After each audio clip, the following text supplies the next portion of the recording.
सुप्रभात, नमस्कार, स्वागत है आप सभी का। मैं हूं प्रीति। शुरुआत करेंगे हेडलाइंस के साथ। 5 राज्यों में चुनाव से पहले केंद्रीय बजट पर विपक्ष का ऐतराज।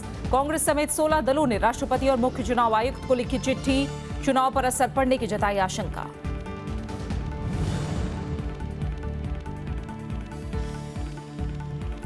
राज्यों की और ज्यादा क्षतिपूर्ति की मांग। जीएसटी परिषद की बैठक में उठा मुद्दा। राज्यों ने समुद्री क्षेत्र में बिक्री पर टैक्स लगाने का भी मांगा हक। दोहरे नियंत्रण पर आज फैसले की उम्मीद। रोज वैली चिटफंड मामले में टीएमसी सांसद सुदीप बंदोपाध्याय गिरफ्तार। 4 दिन के भीतर दूसरे सांसद पर कार्रवाई। ममता बनर्जी का प्रधानमंत्री पर जांच एजेंसियों के दुरुपयोग का आरोप।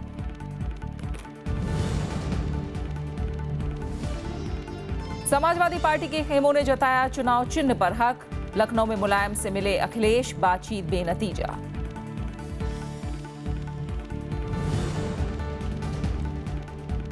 बीएसपी उम्मीदवारों के नाम तय। मायावती ने कहा केंद्र की नीतियां गरीब विरोधी। नोटबंदी को बताया काला अध्याय।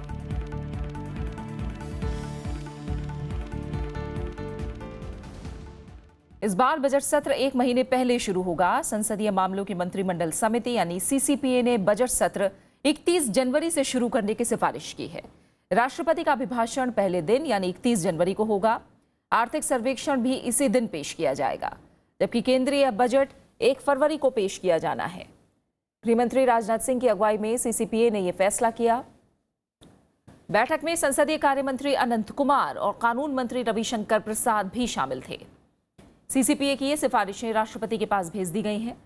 बजट सत्र का पहला हिस्सा 9 फरवरी तक चलेगा। इस साल से रेल बजट भी अलग से पेश नहीं किया जाना है।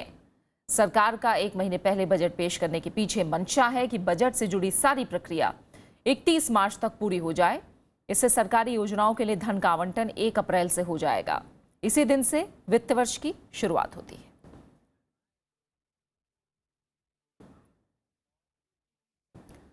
विपक्ष बजट सत्र को 31 जनवरी से शुरू किए जाने के विरोध में है।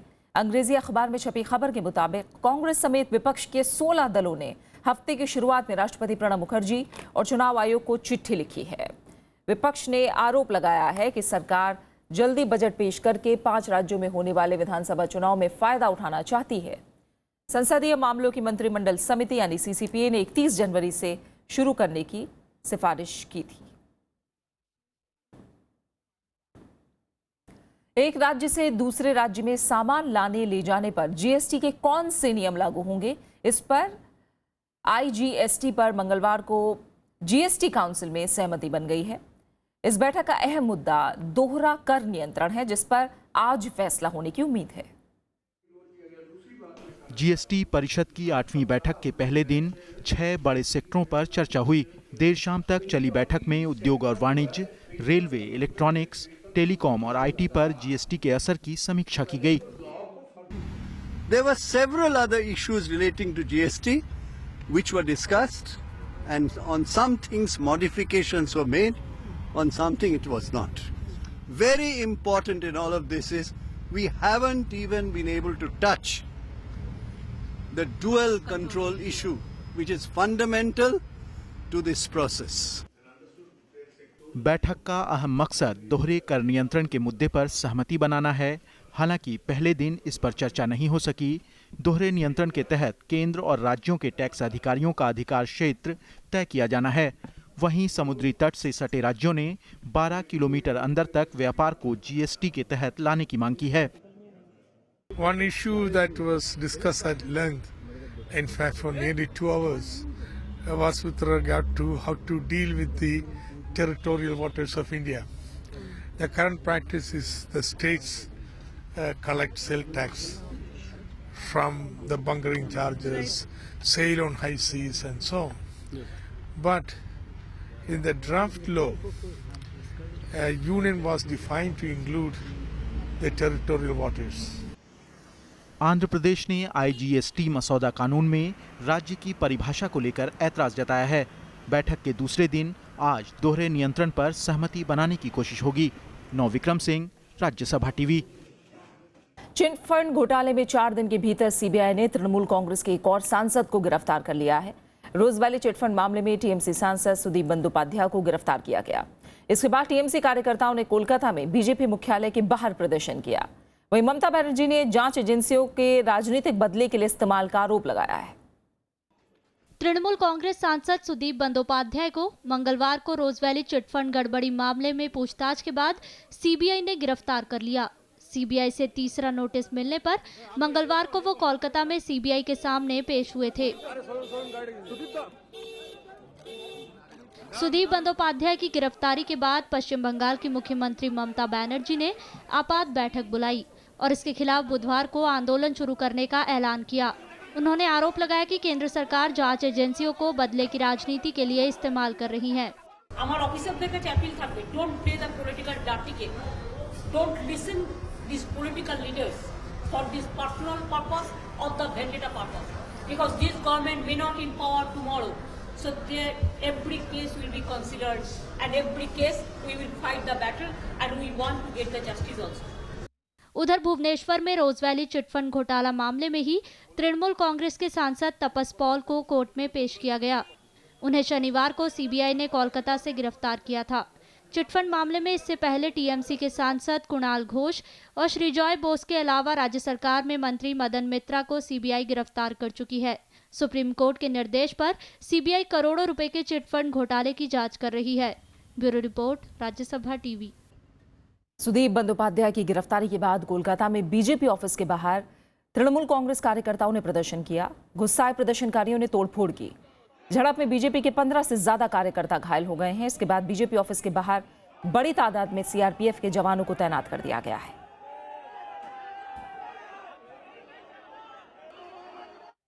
समाजवादी पार्टी में वर्चस्व की लड़ाई जारी है। दोनों खेमे चुनाव चिन्ह साइकिल पर दावा जता रहे हैं। कल रामगोपाल यादव ने चुनाव आयोग से मिलकर अखिलेश खेमे को असली समाजवादी पार्टी बताया। उनका कहना है कि पार्टी के 90% लोग अखिलेश यादव के साथ हैं। इस बीच मुलायम सिंह के लखनऊ पहुंचने पर अखिलेश यादव ने उनसे मुलाकात की। समाजवादी पार्टी के अखिलेश यादव धड़े के प्रतिनिधि के तौर पर रामगोपाल यादव ने मंगलवार को दिल्ली में चुनाव आयोग से मुलाकात की।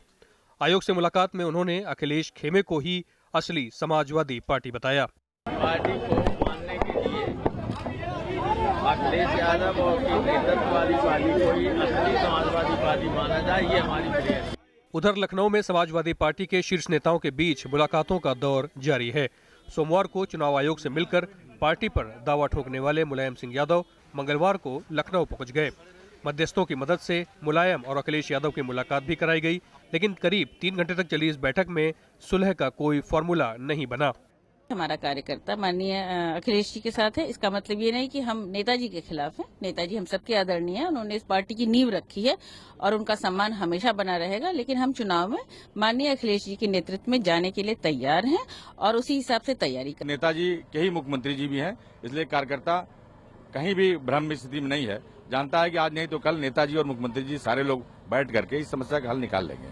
रविवार को लखनऊ में हुए समाजवादी पार्टी के अधिवेशन में अखिलेश यादव को पार्टी का राष्ट्रीय अध्यक्ष बनाया गया था और मुलायम सिंह को संरक्षक की भूमिका दे दी गई थी। अमर सिंह को पार्टी से निष्कासित करने के साथ ही शिवपाल यादव को भी प्रदेश अध्यक्ष पद से हटा दिया गया था। हालांकि मुलायम सिंह यादव ने इस अधिवेशन को असंवैधानिक बताते हुए रामगोपाल को पार्टी से 6 साल के लिए बाहर कर दिया था। लखनऊ में कृति मिश्रा के साथ दिल्ली से पंचानन मिश्रा, राज्यसभा टीवी। बीएसपी प्रमुख मायावती ने सभी सीटों पर उम्मीदवारों का चयन कर लिया है। इसकी घोषणा बाद में की जाएगी। उन्होंने कहा कि टिकट बंटवारे में सभी वर्गों का ख्याल रखा गया है। मायावती ने केंद्र सरकार से नोटबंदी के बाद जब्त काले धन का खुलासा करने की भी मांग की है। बीएसपी अध्यक्ष मायावती ने उत्तर प्रदेश की सभी 403 सीटों पर पार्टी के उम्मीदवार तय कर दिए हैं। उन्होंने कहा कि चुनाव तारीखों का ऐलान होते ही उम्मीदवारों के नामों की घोषणा हो जाएगी। मायावती ने बताया कि उनकी पार्टी ने दलितों के 87, मुस्लिमों के 97, ओबीसी के 106 और सवर्णों के 113 उम्मीदवार मैदान में उतारे हैं। सवर्णों में 66 सीटें ब्राह्मण, 36 सीटें क्षत्रिय, जबकि वैश्य और कायस्थों को 11 सीटें दी गई हैं।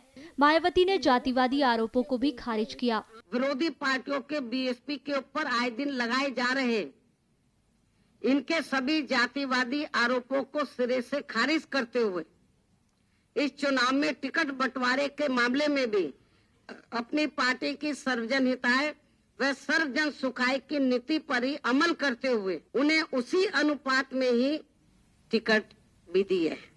मायावती ने नोटबंदी को आजाद भारत का काला अध्याय बताया। उन्होंने आरोप लगाया कि नाकामियां छिपाने के लिए प्रधानमंत्री ने नोटबंदी का फैसला लिया। इसके बाद अच्छे दिन के आसार बहुत कम हैं। मायावती ने प्रधानमंत्री की लखनऊ रैली को भी फ्लॉप बताया। उनके इस लहजे से, उनके इस बयान से, उनके इस बात से और उनके चेहरे के उतरे हुए नूर से ये मालूम हो गया था कि उत्तर प्रदेश में जो बीजेपी है वो सत्ता में आने वाली नहीं है। उत्तर प्रदेश में जल्द ही विधानसभा चुनाव की तारीखों का ऐलान होना है। जैसे जैसे विधानसभा चुनाव की घोषणा की उल्टी गिनती शुरू हो गई है, वैसे ही उत्तर प्रदेश में सियासी पारा चढ़ता ही जा रहा है। सभी दल वोटरों को लुभाने की कोशिशों में लगे हुए हैं, लेकिन इन कोशिशों में पार्टियों को सुप्रीम कोर्ट का जाति और धर्म के नाम पर वोट मांगने का प्रतिबंध नहीं भूलना चाहिए। लखनऊ से कैमरामैन शिव कुमार के साथ कृति मिश्रा, राज्यसभा टीवी। उत्तर प्रदेश बीजेपी के अध्यक्ष केशव प्रसाद मौर्य ने कहा है कि बीएसपी और समाजवादी पार्टी का खेल अब खत्म हो चुका है। उन्होंने कहा कि बीजेपी सरकार बनते ही समाजवादी पार्टी और बीएसपी के सभी फैसलों की जांच होगी। हमारे संवाददाता कृति मिश्रा ने लखनऊ में उनसे खास बात की। मौर्य जी, कल की रैली के बाद अभी मायावती ने प्रेस कॉन्फ्रेंस की। उन्होंने कहा कि बीजेपी ने पहले ही अपनी हार स्वीकार ली है। बसपा का खेल 2014 में जनता ने खत्म कर दिया था। 2017 में बसपा के पास लगभग कुछ बचा नहीं है, उनकी झोली खाली है। भाजपा का कमल खिलने जा रहा है। अब बसपा का न तो भ्रष्टाचार होगा, न जातिवाद होगा, न परिवारवाद होगा, अब विकासवाद होगा। टिकट वितरण की बात करते हुए उन्होंने कहा कि ब्राह्मण, अपर कास्ट, दलित, मुसलमानों सबका वो ध्यान रखें। जिनके दल की सोच ही ऐसी है, जिस सोच में कहीं सबके कल्याण की बात नहीं हो सकती, सबके साथ सबके विकास की बात नहीं हो सकती, केवल आपस में संघर्ष पैदा करने की बात हो सकती है। विकास योजनाओं का पैसा लूटने की योजना हो सकती है। भ्रष्टाचार इतना इनके शासनकाल में हुआ है, भाजपा आएगी, जांच कराएगी। सर, नोटबंदी पर उन्होंने तीखे हमले किए। बहन जी के पास नोट बहुत वोट बेचने के बाद इकट्ठा हो गया था, वह उनके काम नहीं आ रहा है, इसलिए बौखलाहट है। और कल की रैला, कल जो हमारा भारतीय जनता पार्टी का परिवर्तन महारैला था, जिसमें 10 लाख से अधिक केवल कार्यकर्ता आए थे, ये भीड़ नहीं थी। और उस भीड़ को देख करके बहन जी का बौखलाना स्वाभाविक है। समाजवादी पार्टी में चल रहे कलह को लेकर आप क्या कहेंगे? मैं तो उत्तर प्रदेश जनता से एक ही बात कहता हूँ, कलह नहीं, कमल। कमल खिलेगा तो कलह का प्रभाव खत्म हो जाएगा, विकास शुरू हो जाएगा, खुशहाली आ जाएगी। बहुत बहुत धन्यवाद हमसे बात करने के लिए। तो आत्मविश्वास से लबरेज। लखनऊ से कैमरामैन शिव कुमार के साथ कृति मिश्रा, राज्यसभा टीवी। नोटबंदी अभियान के पूरे होने के बाद विपक्ष सरकार से इसके नतीजे के बारे में सवाल पूछ रहा है। साथ ही इससे परेशान लोगों को राहत देने के लिए कदम उठाने की मांग की है। वहीं बीजेपी इस मुद्दे पर सरकार का बचाव कर रही है। नोटबंदी अभियान के 50 दिन पूरे होने के बाद भी विपक्षी पार्टियों का सरकार पर हमलावर तेवर जारी है। कांग्रेस ने सरकार से बैंकों में जमा हुए पुराने नोटों की जानकारी मांगी है। वहीं दूसरे दलों ने नोटबंदी से लोगों को हुई परेशानी का मुद्दा उठाया है। Why are the restrictions continuing despite expiry of 50 days and Modi ji's broken promises? And why are they not paid interest for the period during which their money has been forcibly retained? जो हालत है नोटबंदी के बाद, तो उसमें तो बहुत विकट परिस्थिति है। और यूपी का जब चुनाव है तो उसमें कुछ ना कुछ तो बोलेंगे ना। तो वो काला धन था जिसको अब ये कह रहे हैं कि हम जनधन के जरिए दे के सफ़ेद कर देंगे। तो काला धन नहीं निकालने वाले थे ये असल में काले धन को सफ़ेद करने का मंसूबा था। बीजेपी ने विपक्ष के आरोपों को खारिज किया है। वहीं भारतीय मजदूर संघ का मानना है कि नोटबंदी से लोगों को परेशानी हुई है। निश्चित तौर पर दिक्कत आई मालिकों ने, और मैंने जिनको कहा ये जो अनऑथराइज सारा सिस्टम में काम कर रहे लोग थे, उन्होंने जानबूझ करके एक समस्या क्रिएट करी, इंडस्ट्रीज बंद करी, मजदूरों को जाने की नौबत आई। एक प्रक्रिया है वो पूरी होगी और सरकार विस्तार से लोगों के सामने सब आंकड़े रखेगी। इतनी जल्दबाजी में क्यों है ये लोग? जब सत्ता में रहते हैं तो काम की चिंता नहीं रहती है, काम कैसे करना है, तब तो आपको बटोरने की चिंता रहती है, दोनों हाथों से लूटो। प्रधानमंत्री ने 8 नवंबर को 500 और 1000 के नोट को अमान्य करार दे दिया था। उन्हें बदलने और जमा करने के लिए 30 दिसंबर तक का समय दिया गया था। विपक्ष ने इससे लोगों को दिक्कतों का मुद्दा उठाते हुए इस कवायद का विरोध किया। इसका संसद से लेकर सड़क तक विरोध शुरू हुआ था। प्रणब गोस्वामी के साथ Vishal Dahiya, Rajya Sabha TV. Reserve bank के चुनिंदा केंद्रों पर ही पुराने नोट बदले जाने से लोग परेशानी में हैं। लोग इस नियम की आलोचना कर रहे हैं और इस फैसले से निराश दिख रहे हैं। लखनऊ में रिजर्व बैंक के बाहर खड़े ये लोग गुस्से में हैं। राज्य के दूर दराज के इलाकों से आए इन लोगों को पुराने नोट बदलवाने के लिए दिल्ली, मुंबई, चेन्नई, कोलकाता या नागपुर जाने को कहा गया है। आरबीआई ने 31 दिसंबर को बयान जारी कर कहा था कि पुराने नोट अब उपरोक्त शहरों में ही बदले जा सकेंगे। ये सुविधा एनआरआई को 30 जून तक मिलेगी। वहीं 9 नवंबर से 30 दिसंबर तक देश से बाहर रहने वाले लोग 31 मार्च तक पुराने नोट बदलवा सकते हैं। क्या ये मेरे लिए पॉसिबल है कि मैं 4 नोट 2000 रुपए लेके मैं कलकत्ता जाऊं और आऊं तो 2000 से ज़्यादा तो मेरा किराया खर्च हो जाएगा। तो मेरा फायदा क्या वो नोट चेंज? इससे बेहतर है कि मैं भारत रिजर्व बैंक के इस नोट को फाड़ के फेंक दूं यहीं पे। दरअसल 8 नवंबर को राष्ट्र के नाम संबोधन में प्रधानमंत्री ने कहा था कि 30 दिसंबर 2016 तक पुराने नोट नहीं बदलवा पाने वाले लोगों को आखिरी अवसर दिया जाएगा। प्रधानमंत्री ने कहा था कि ऐसे लोग रिजर्व बैंक के निर्धारित ऑफिस में घोषणा पत्र के साथ 31 मार्च 2017 तक अपनी रकम जमा करवा सकते हैं। 30 दिसंबर 2016 तक पुराने नोट किसी कारणवश अगर जमा नहीं कर पाए, उनको 500 और 1000 रुपए के पुराने नोट बदलने का एक आखिरी अवसर भी दिया जाएगा। ऐसे लोग रिजर्व बैंक के निर्धारित ऑफिस में अपनी राशि एक घोषणा पत्र यानी डिक्लेरेशन फॉर्म के साथ 31 मार्च 2017 तक जमा करवा सकते हैं। मेरी बीबी की तबीयत खराब हो जाने से उसका दिमागी संतुलन से बिगड़ गया। उसके पास कुछ पैसे रखे थे, वो देने से इनकार किया। बड़ा खुशामद दरामद की लोगों ने कहा जलाना पड़ेगा, तब उसने आज दिया है कि अब बेकार हो जाएंगे, कोई फायदा नहीं होगा। तब थोड़े पैसे थे, बदलाने आए, यहाँ बदल नहीं पाया। अब आरबीआई के चुनिंदा केंद्रों पर ही पुराने नोट बदलने की सुविधा है। जानकारी के अभाव में लोग रिजर्व बैंक के चक्कर लगाने को मजबूर हैं। कृति मिश्रा, राज्यसभा टीवी। होटल और रेस्टोरेंट में सर्विस चार्ज का मसला अदालत पहुंच सकता है। नेशनल रेस्टोरेंट एसोसिएशन का कहना है कि सर्विस चार्ज लेना उनका अधिकार है। सरकार ने सोमवार को कहा था कि सर्विस चार्ज देना ग्राहक के लिए अनिवार्य नहीं है। करोलबाग के इस होटल ने ग्राहकों से 10% सर्विस चार्ज लेना बंद कर दिया है। उपभोक्ता मंत्रालय के आदेश के बाद दिल्ली के कई होटल और रेस्तरां इस फैसले पर अमल कर रहे हैं। ग्राहकों को इसकी खुशी है कि नए साल में होटल में खाने का बिल कम हुआ है। ये बहुत अच्छी बात है, गवर्नमेंट ने ऐसा कदम उठाया है तो कि कस्टमर के लिए मैंडेटरी नहीं है। अभी तक तो क्या होता था, मान लो अपने कोई बिल पे कर रहे हैं तो उसमें 10% अगर होटल वाले जोड़ रहे हैं तो अपने उसको मतलब नहीं चाहते हुए पे करना पड़ता था। होटल्स हम पहले तो 10% सर्विस चार्ज कर रहे थे, लेकिन अभी ये मैंडेटरी नहीं है तो हम गेस्ट को फोर्स नहीं करते हैं। वो अगर देना चाहे तो दे सकते हैं, otherwise it's not compulsory to pay the service charge. Hotel मालिकों का कहना है कि उनके पास अभी ये फैसला नहीं पहुंचा है और ग्राहकों के कहने पर सर्विस चार्ज हटाया जा रहा है। कुछ ग्राहक अभी भी सर्विस चार्ज वसूले जाने की शिकायत कर रहे हैं। यस, 10.5% हमने इस पे ध्यान भी नहीं है, बट इनको लगाना ही नहीं चाहिए ना, ये तो लगाना ही नहीं चाहिए, क्योंकि सीधी सी बात है, किसी भी रेस्टोरेंट में अगर टेबल्स हैं तो सर्विस आपको देनी पड़ेगी। National restaurant association of India यानी एनआरएआई सरकार के इस फैसले को अदालत में चुनौती देने का मन बना रही है। एसोसिएशन का कहना है कि सर्विस चार्ज लेना होटल का अधिकार है और कानून में इसकी व्यवस्था है।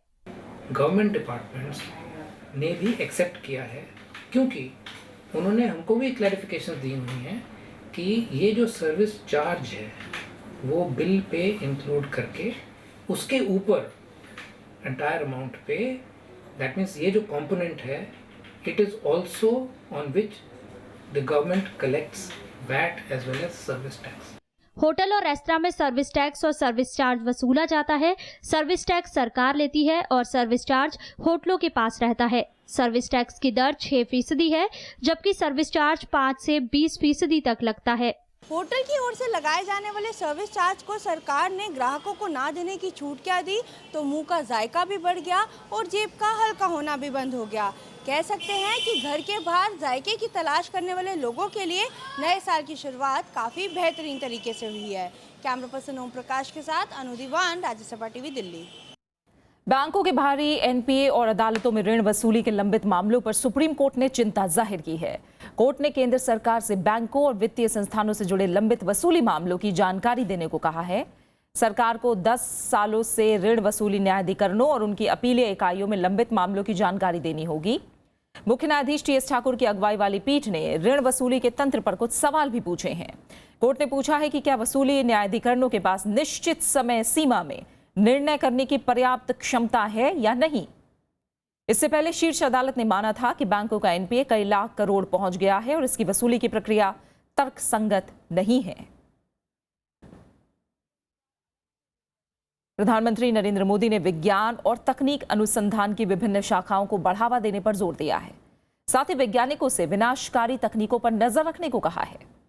तिरुपति में भारतीय विज्ञान कांग्रेस के उद्घाटन के मौके पर उन्होंने कहा कि वैज्ञानिक अनुसंधान का फायदा रक्षा तकनीक से लेकर ग्रामीण क्षेत्र में पहुंचना चाहिए। प्रधानमंत्री नरेंद्र मोदी ने तिरुपति के श्री वेंकटेश्वर विश्वविद्यालय में भारतीय विज्ञान कांग्रेस सम्मेलन की शुरुआत की। इस मौके पर उन्होंने कहा कि सरकार वैज्ञानिक अनुसंधान को बढ़ावा दे रही है। साथ ही उन्होंने वैज्ञानिक संस्थानों, कॉलेजों और स्कूलों में बेहतर शोध सुविधाएं मुहैया कराने पर जोर दिया। प्रधानमंत्री ने भरोसा जताया कि 2030 तक विज्ञान के क्षेत्र में भारत दुनिया की पहली कतार में होगा। By 2030, India will be among the top 3 countries in science and technology and will be among the most attractive destinations for the best talent in the world. The wheels we set in motion today will achieve this goal. प्रधानमंत्री का मानना है कि विज्ञान के सामने लोगों की बढ़ती जरूरतों को पूरा करने की चुनौती है। उन्होंने पर्यावरण और जलवायु के अनुकूल तकनीक के विकास पर जोर दिया। सतत विकास के लिए प्लास्टिक और इलेक्ट्रॉनिक कचरे के रिसाइकलिंग को जरूरी बताया। प्रधानमंत्री ने वैज्ञानिकों को विनाशकारी तकनीकों के खतरों के प्रति भी आगाह किया। We equally need to keep an eye on the rise of disruptive technologies and be prepared to leverage them for growth. We need to clearly assess the challenges and opportunities for our technology readiness and competitiveness.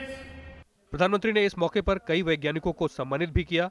7 जनवरी तक चलने वाले सम्मेलन में 14,000 से ज्यादा वैज्ञानिक हिस्सा ले रहे हैं। साथ ही कई देशों के 6 नोबेल पुरस्कार विजेता भी इसमें शिरकत कर रहे हैं। We want to set up on the one hand an advanced technology superstructure, but the foundation for that is provided by basic research. So we should be strong in both sides. भारतीय विज्ञान कांग्रेस की स्थापना 1914 में की गई थी। इसका मकसद देश में विज्ञान को बढ़ावा देना है। Bureau report, Rajya Sabha TV. Supreme court के मुख्य न्यायाधीश जस्टिस टीएस ठाकुर ने लंबित मामलों की बढ़ती संख्या के बीच न्यायाधीशों की कमी पर फिर चिंता जताई है। उन्होंने न्यायपालिका से भविष्य में चुनौतियों के लिए तैयार रहने का आह्वान किया ताकि ये सुनिश्चित हो कि राष्ट्र एक समग्र समाज बना रहे। जस्टिस टीएस ठाकुर ने ये बातें मंगलवार को रिटायर होने के मौके पर अपने विदाई भाषण में कही। उन्होंने कहा कि देश भर की अदालतों में करीब 3 करोड़ मामले लंबित हैं और न्यायाधीशों की कमी को देखते हुए इस मुद्दे पर निपुणता से निपटना चाहिए। मुख्य न्यायाधीश रहने के दौरान टीएस ठाकुर ने कई ऐतिहासिक फैसले सुनाए। टीएस ठाकुर की रिटायरमेंट के बाद जस्टिस जेएस खेहर आज भारत के नए मुख्य न्यायाधीश की जिम्मेदारी संभालेंगे।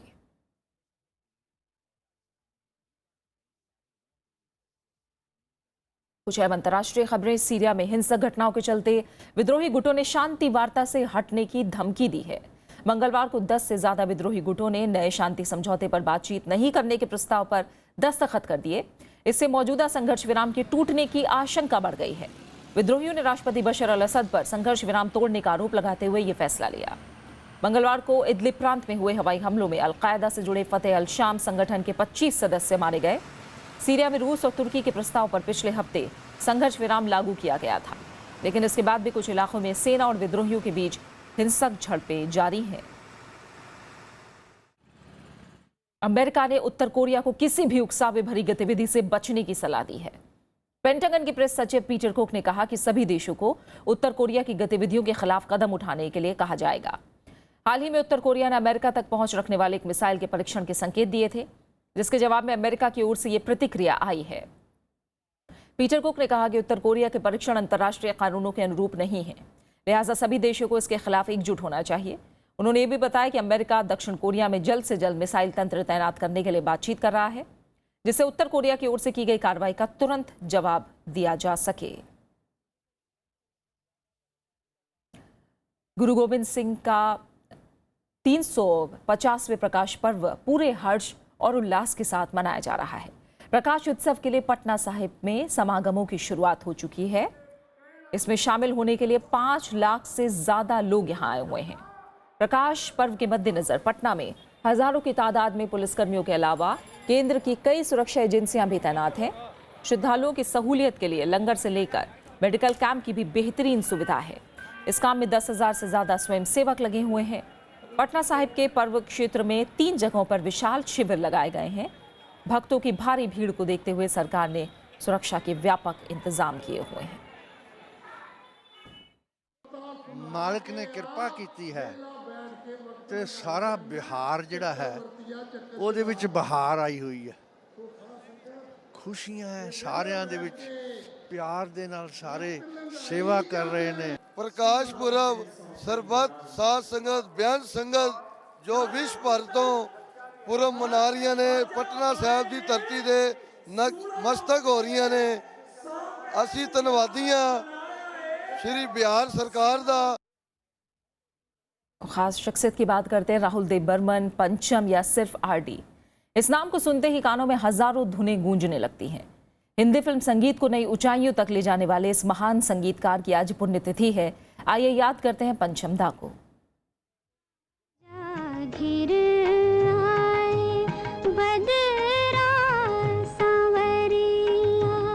राहुल देव बर्मन की पहली फिल्म छोटे नवाब का राग मालगुंजी पर आधारित ये गाना,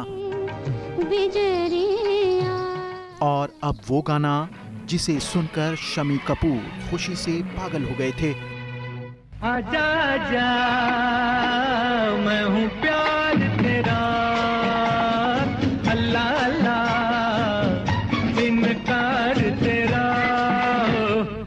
आजा आजा आजा आजा आजा। सचिन देव बर्मन के घर 27 जून 1939 को जन्म लेने वाले पंचम संगीत के लिए ही बने थे। उन्होंने बाकायदा उस्ताद अली अकबर खान और पंडित समता प्रसाद से संगीत की शिक्षा ली।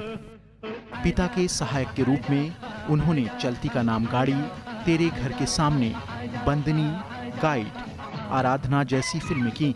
कम ही लोगों को पता होगा कि सलील चौधरी के इस गीत है अपना दिल तो आवारा में माउथ ऑर्गन पंचम ने ही बजाया था।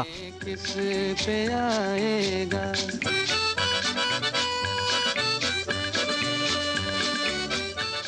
पहला ब्रेक उन्हें महमूद ने छोटे नवाब में दिया।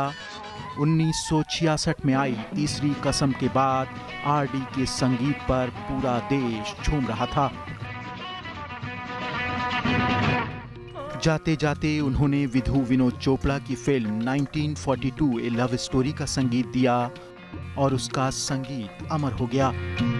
एक लड़की को देखा तो ऐसा लगा, एक लड़की को देखा तो ऐसा लगा। लेकिन इस सफलता को आरडी देख नहीं पाए और 4 जनवरी 1994 को इस दुनिया को अलविदा कह दिया। Bureau report, Rajya Sabha TV. और अब आखिर में हेडलाइंस। 5 राज्यों में चुनाव से पहले केंद्रीय बजट पर विपक्ष का ऐतराज। कांग्रेस समेत 16 दलों ने राष्ट्रपति और मुख्य चुनाव आयुक्त को लिखी चिट्ठी, चुनाव पर असर पड़ने की जताई आशंका। राज्यों को की और ज्यादा क्षतिपूर्ति की मांग, जीएसटी परिषद की बैठक में उठा मुद्दा। राज्यों ने समुद्री क्षेत्र में बिक्री पर टैक्स लगाने का भी मांगा हक। दोहरे नियंत्रण पर आज फैसले की उम्मीद।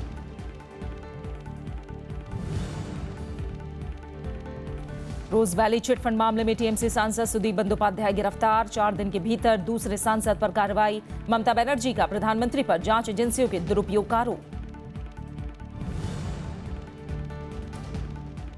समाजवादी पार्टी के खेमों ने जताया चुनाव चिन्ह पर हक। लखनऊ में मुलायम से मिले अखिलेश, बातचीत बेनतीजा।